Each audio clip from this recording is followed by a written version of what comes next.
Hello, my name is Brandon Saunders, and I'm going to detail my arts journey. I hope you enjoy.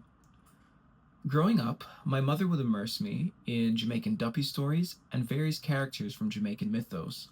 Around the same time, I was enamored by the worlds of video games, experimental music videos, and animated feature films.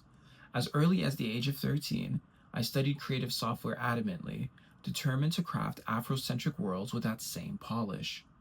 My first creative break was at the age of 15 when I was one of 25 artists selected for Adobe's PS25 Under 25, a promotional campaign meant to discover talents from around the world and celebrate Photoshop's 25th birthday. A year later, I had a series of artworks exhibited in the Upon the Seas exhibition at the National Gallery of the Cayman Islands. At the end of the exhibition, the pieces were adopted into the gallery's contemporary art collection as a permanent acquisition.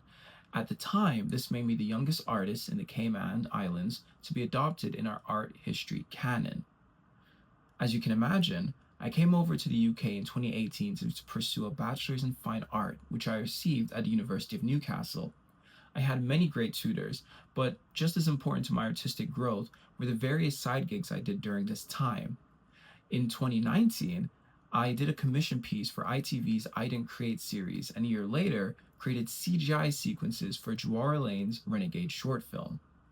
He then introduced me to Devine Southgate Smith, where I assisted in animating and rendering of many works, including Take a Second to Breed for Brown's Fashion, Thicker Than Water, a commission for Apple Music, and a narrative short for their Norwich Fellowship. Devine and I would also be joint directors in bringing to life the various black hole sequences for Rohan Ayindi's and Teo Rappaport's A Way Within the Echo installation at the British Library. In addition to the numerous collaborations I've undertaken with London-based artists, I have also had the honor of working with numerous musicians worldwide. I had my starts in this space by animating and visually directing various album covers, show visuals, and music videos for smaller labels in the States. It would be in 2021 when I worked for my first big label with a Yusuke merch announcement visual for Flying Lotus of Brainfeeder fame. In 2024, I would work with Brainfeeder in a bigger way when I directed 3 music videos for Japanese pop star Hakushi Hasegawa. I had less than a month to put these videos together, and the Boys Texture music video opened a collaboration with award-winning Japanese clothing brand Hatra, who created these beautiful tapestries and sweaters with my designs. As a matter of fact, they're so kind to mail one over to me.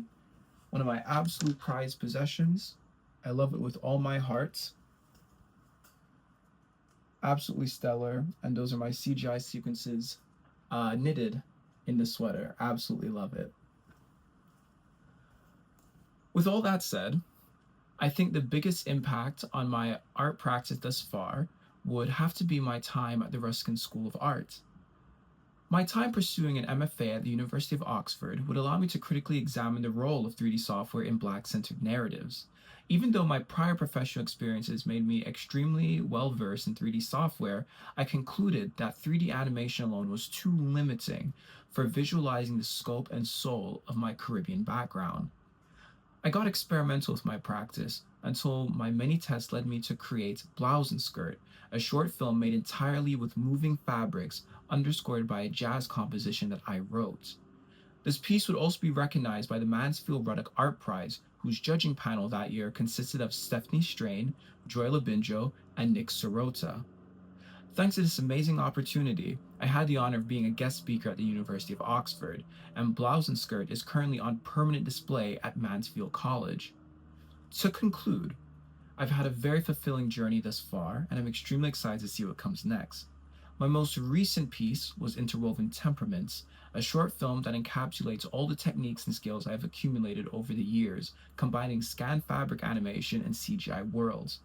I only had 3 weeks to complete it, and watching the final product, I realized that the dream I had as a child of bringing my mother's stories to life was at my fingertips.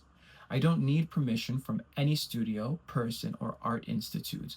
Give me passionate people, £100, and we will craft expensive-looking worlds without having to sanitize or simplify our cultural vision.